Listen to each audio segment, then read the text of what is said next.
Everyone knows that Pokemon Wind and Waves just got announced on Friday, but no one's really talking about the game that it really overshadowed, and that is Pokemon Champions. I honestly think it's going to have a much bigger impact than everyone else thinks. But what about you? What are your thoughts on the game as a whole? I think Pokemon Champions looks pretty interesting. I noticed that it was a turn-based combat system as opposed to ZA's more real-time combat. But I also know that that is not the main combat system of Pokemon. I know Pokemon's mainly turn-based, but fun fact, Legend ZA was actually my first Pokemon game that I finished. So I'm pretty new to the Pokemon scene. And I think that one of the most interesting things about Champions that I think we will talk about, that we will definitely talk about, is how it may bring the competitive scene over to it.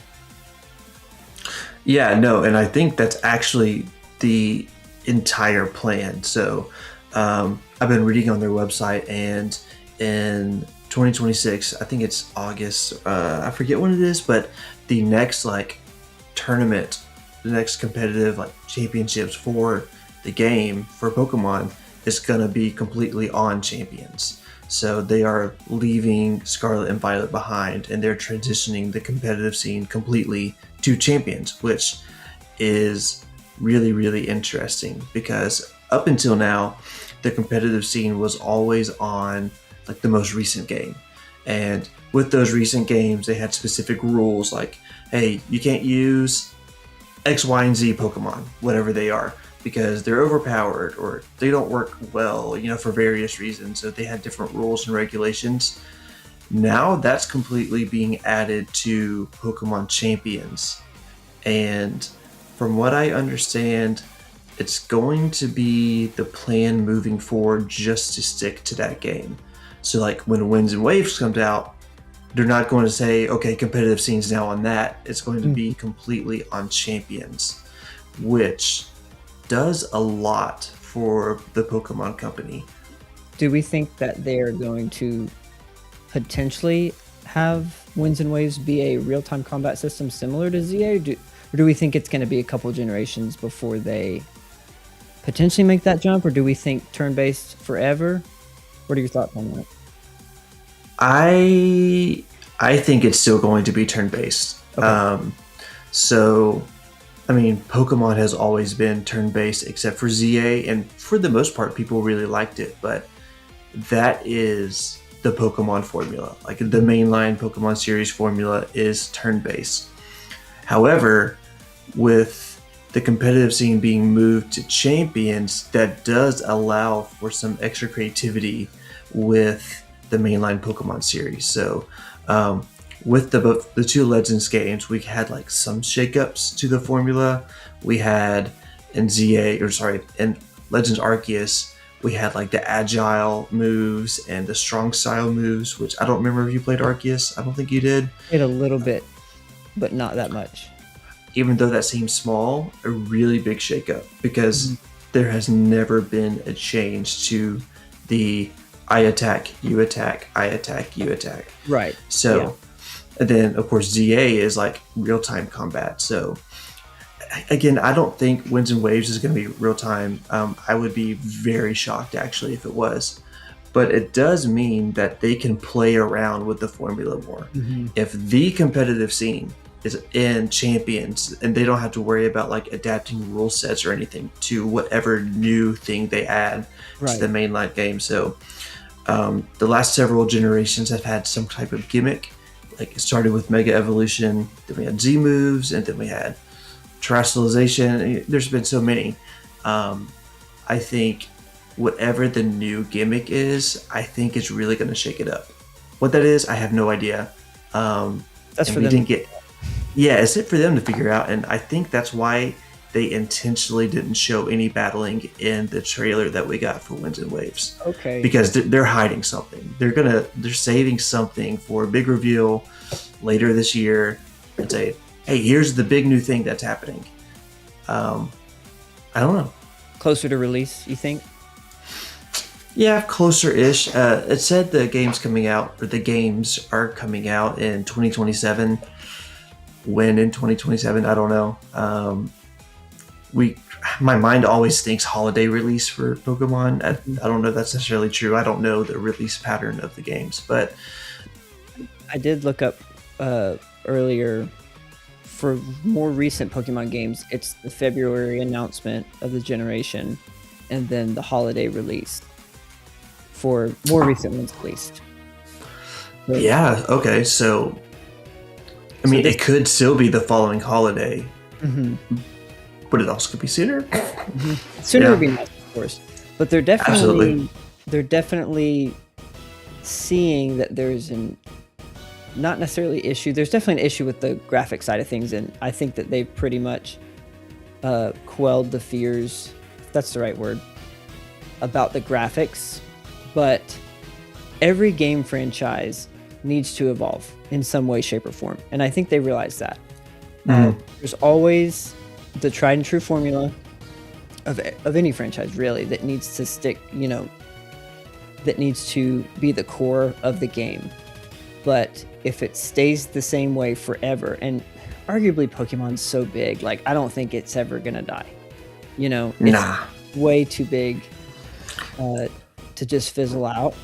I mean, it survived Scarlet and Violet. Right. One of the worst games in the franchise. Exactly. So I think it's fine.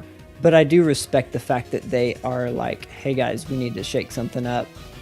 And maybe bring in new people like myself. Because as I said earlier, I've tried a couple of the Pokemon games and I just haven't gone into them. I'm definitely going to give Gen 10 the good old college try. And I think I'm going to finish Winds or Waves, whichever one you don't get. I'm going to get there. Just because I think Legends ZA really got me. Like, I completed the Pokedex for that. I didn't think I was going to do that. And that's something I never thought I'd do because I didn't grow up with Pokemon like you did. So I think that initially I was kind of skeptical about this not being a good year for Pokemon fans to get into Pokemon, for myself. But actually, I think it's a pretty awesome time, all things considered, because not only did Legends ZA come out last year, but Gen 10 is looking to shake things up, like you are saying, with if they do innovate like we think they're going to. So, and I think just the fact that the number one Champions is obviously creating this space for that innovation, or we hope and we speculate, but also just the accessibility of Champions is really exciting to me. The fact that it's on Switch 1 and 2 and mobile, I think is awesome. It is accessible to so many more people by adding that mobile element. So I think we could see another Pokemon Go kind of like blow up. Maybe not quite as big, but just the fact that it's free, I can download it, I can pick some Pokemon, and I can start battling. Like, think of all the people who, like, their first game was Red and Blue.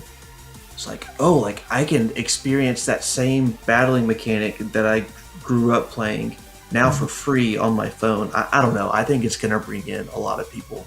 Well, one of the biggest gripes people have with the Switch 2 is that the cost of entry is getting higher and higher, and that's every console company, so it's not just Nintendo.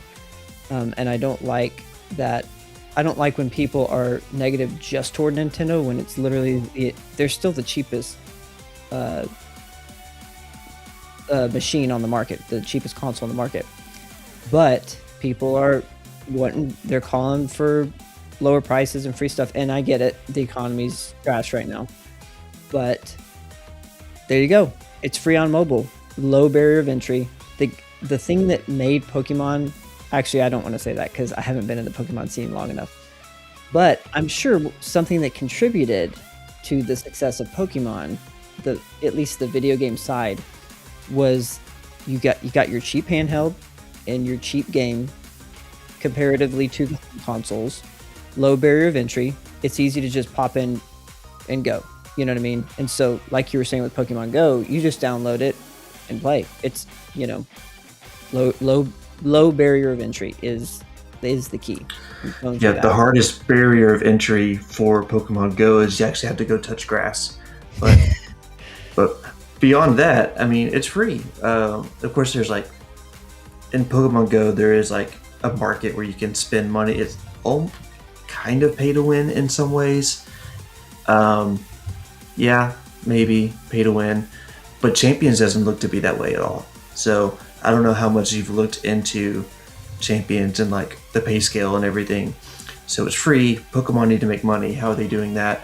There is going to be like a battle pass system, I think, and there's a few like memberships, I believe, that you can pay for. Did you ever play Pokemon TCG Pocket when it came out like a year or so ago, 2 years ago? I think I downloaded it, but I don't remember anything about it. I might have like played a little bit, but you could pay something like $10, $15 a month. I forget how much it was. And it would give you more challenges to get more points or XP or whatever. And it would give you like an extra free pack per day or something like that. okay. Totally optional. You could maybe say that's kind of pay to win. But from what I understand, I don't think it's as simple as like Clash Royale, where it's like I am spending money on a currency that I can use to directly level up said card. Like that's not how it's going to be in Champions. The only way that you can get points, which I think they're called victory points or VP, I think is what it's called, is by playing ranked matches and winning. And so like that's the only way you can train your Pokemon is by using those points that you earn in game, which is great. Like we love that. We don't want to see a pay to win system in Pokemon. Right. So again, it adds that accessibility. I don't have to be freaking rich to be good at this game. Like everyone should have a fair chance to hopefully do really well. Another way that another reason why I like the direction that Pokemon Champions is heading into, and again, it speaks to the accessibility of not only just like entering into battling, but entering into the competitive scene. The main reason why I've never dug into that is because of the amount of work it takes to make your Pokemon viable for battling. So since you're a newcomer, I don't know if you know anything about this, but in Pokemon, you have so many hidden stats that you can work towards training and improving, doing various things, battling specific Pokemon. It's called like EVs and IVs, and IVs are like every Pokemon has them, and the only way you view them is typically like you beat the game and you beat some challenge. You can look at your individual stats, individual values for like attack, defense, blah blah blah, and it'll give you a rating. And if your IVs aren't super high, there are ways you can improve them, but it takes a lot of like in-game money and it's really frustrating. But really EVs are the thing that I've always been scared of, because you have to battle specific Pokemon, the specific type, and defeat them, and it like starts training individual values based on who you're battling or what you're battling, and it is a lot of work. So I see people like, like I'm doing a stream where I'm like constantly hatching eggs. Ditto's enslaved in the daycare, and like so like we're constantly getting all these eggs, and hopefully I get one with perfect IVs. And then once I finally get one, after working so hard to get one, I am now going to train all the EVs for it, and then I have to make sure, oh wait, does it have the right nature? Because nature also boosts some stats and decrease others. So it's like this Pokemon needs to have this nature, and it's so much where Yeah. I don't have the mental capacity to dive into that. Like Or I the was really interested in the trading card game competitive scene, and I did that for a little bit because I was able to like comprehend it and also just do it and not have to like work hours to get my deck ready because I just knew the cards that I needed, and so I'm good to go. I say all this to say, Champion seems to be shaking that up.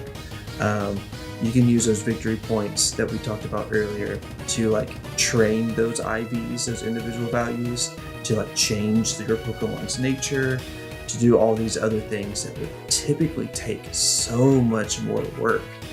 Now, what is the rate that you earn these victory points? That is a big question. I don't know, and I don't know if anyone knows.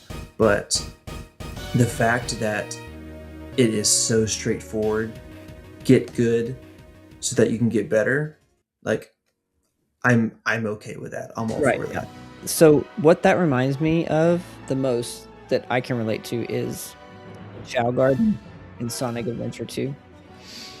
It's been so long since I played that. It's probably, for all intents and purposes, nothing like Pokemon, but it at least reminds me of it. But it's the concept of, okay, I have the thing, I have the Pokemon. Now I can't just submit this into Battle. competition. I have to train it, which goes with the theme of like you're a Pokemon trainer, you have to train it, but like come on, like make it more clear, make it more And streamlined. when there's that many people and so many sweats already just on any given game, much less the biggest entertainment franchise in the world, I mean, somebody who's got a job or goes to school or whatever is not going to stand a chance really, unless you got an infinite amount of time and money, you know? Right. And it's like Pokemon's one of my favorite franchises. I grew up with it. I mean, I have Pokemon stuff over there, but I also like other games. So like I'm not going to waste my entire game time, which is very small now that I have a child, Right. just grinding, battling the same Pokemon over and over again so I can get a faster a Pokemon so it attacks sooner in battle. Like, I don't have time for that, man. So, Right. I like how Champions, again, we don't know the rate in which you earn these points, but at least it's very straightforward. Earn Mhm. these points, add points to level up this trait or change your nature or to do this. I just love that it's so much more straightforward. I'm just really excited that Champions is going to open up, we hope, for more creativity for Winds and Waves. Because, again, I don't follow the Pokemon scene like you do. So I wasn't really aware of that. And the fact that it looks decent and we're potentially going to get some stuff shaken up makes me actually really excited. I don't think I've ever really been excited for a Pokemon game before because I just had never got into them. But with completing ZA and this one coming up, I'm excited, and I'm also hopeful for, if this one does well, will we see potentially the games just continue to look better and better because they're given more development time? What if they shift focus off of, I guess the Legends games are doing pretty well. I haven't really looked at numbers, but if they shifted their focus more toward just the mainline ones, will we get a game that looks more in line with something like Beast of Reincarnation that Game Freak is making? And I know that we don't want it to look necessarily that realistic, Pokemon, it doesn't need to. Mhm. But at least in terms of the technical specs. Really, the question is why doesn't even the footage that we saw look better? Mm-hmm. I think people are like praising it because of how much better it is from Scarlet and Violet, and it is because I was just playing that game. That was a And low bar. like I I was playing it on the Switch too, of course, and they came out with the free patch, and it performed pretty well. But the amount of just low quality textures, the amount of pop in was so bad. Like, it is. I was embarrassed to be a Pokemon fan when it came out, honestly. And so, yeah, Wind and Waves looks so much better, but come on, like, that's the bare minimum. It has to look better. And so, Right. yes, I know, right? And like, it's early footage, right? It's not coming out for at least another year, maybe a year and a half. We're getting the compressed YouTube live stream footage, so it's like, yeah, it's gonna look a little better, but it is very clear that like some of the ground textures were really off. If you pause and like look at the texture of the clothes, like it looks blurry, and or some of it looks blurry, and it's like, come on, like we got to make sure this is top tier, because Beast of Reincarnation looks absolutely pristine. I think that that's the biggest thing that is making people freak out over it is like, oh my gosh, the water looks so much better, and it does. If it didn't, that'd be really sad. A game that's named Wave, one of them named Waves, and the waves look like garbage. That would be pretty freaking sad. But yeah, I also don't have a really good frame of reference for Pokemon, 3D Pokemon games anyway. Again, because I haven't played them. I will say, I was gonna pick up Scarlet and Violet, but those visuals just threw me off, and I thought about it, but I was like, no. I mean, even though it runs better on the Switch too, that's what deterred me from it. And again, you're gonna have other people that are like me that, still never got into Pokemon, or younger kids who the Switch 2 is their first console, or the Switch is their first console, or whatever, and they're starting to figure out what games they like. And they're gonna be like, why would I pay full price for this crunchy looking game when I can buy Tears of the Kingdom or whatever, Sure. Take your pick. Right. Or any of these third-party games like Final Fantasy VII Remake that looks incredible on the Switch too, And again, it's like, why is a third-party game like absolutely mind-blowing on the Switch 2, and then we're getting a solid B grade Pokemon game, first-party game? Do you think this is tinfoil hat? Did you think they did this on purpose? Nah. You don't think so? Okay. You think they really were rushed? Well, what are your thoughts? Like, why do you think that it was on purpose? They're like, all right, guys, if we make this thing look just passable, but even just, I don't even think it's just when it released on the Switch one. I don't even think that was just passable, because it had a bunch of bugs and glitches and ran like doo-doo. So what if they're like, let's set the bar really stinking low so that when we release something that's marginally better, everybody will freak out and go, yeah, Pokemon's back, baby. I don't know. That's just me being... That's probably not what the case is. Nah, there's no way. But also, did we ever get a clear answer of why Scarlet and Violet was so bad?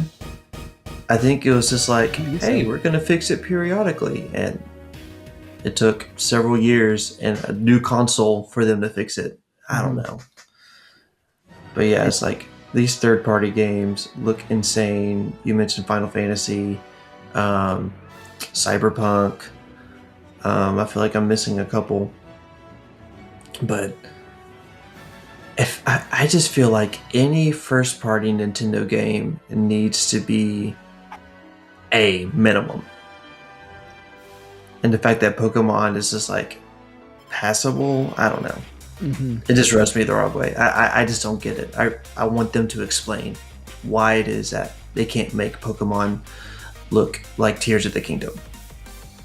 Because they know it's all either way. What? They know it'll sell either way. Yeah, true. I guess But they'd get more that is true. sales from people like me. They try Yeah, hard. I guess so. I want to say more about Winds and Waves because, like I said, um, they look good for Pokemon standards, but we don't know anything about it. Is the problem, you know? No, we really don't. So it's We hard to know what it looks like a little bit, but it'll be pretty big and open like all the other mainline gens, right? well, I would say mainline Gen because there's only been one open world Pokemon game. Gen 9. Well, I guess by open, I guess what I meant was not just one small enclosed city, like ZA. Oh, yeah. True. There's been multiple areas at least that you can visit, right? No, yeah, it's gonna 100%. So in Scarlet and Violet, obviously the first massive open world Pokemon game, they did something I didn't like, and I still don't like.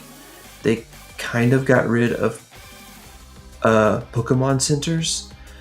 And they did and they didn't. So in all the other games, a Pokemon Center is typically in a white and red building, and you enter it, and it plays the music, and it's just like you give her your Pokemon, and they heal.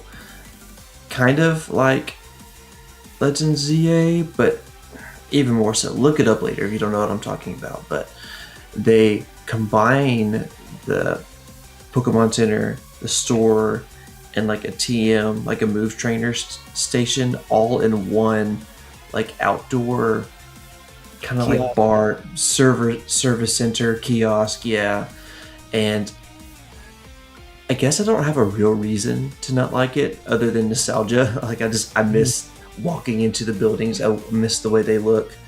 Yeah. But you see that in the trailer. You see that in the footage they showed us. So that same style of like approach the bar. There's 3 people.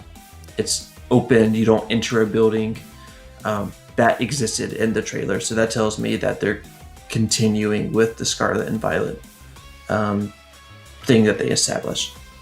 As much as I knock games for being inconvenient, like Animal Crossing, that's kind of the charm of them, is to hide menus behind certain types of buildings, certain characters, certain kiosks. You go over here to heal your Pokemon, you go over here to shop. And so combining it, yes, it's more convenient, but it does make it lose a little bit of that charm. Yeah. Let us know what you think of Pokemon Champions changing up the competitive scene and what you thought of Pokemon Winds and Waves and if you're excited for it. And we'll see you in the next one.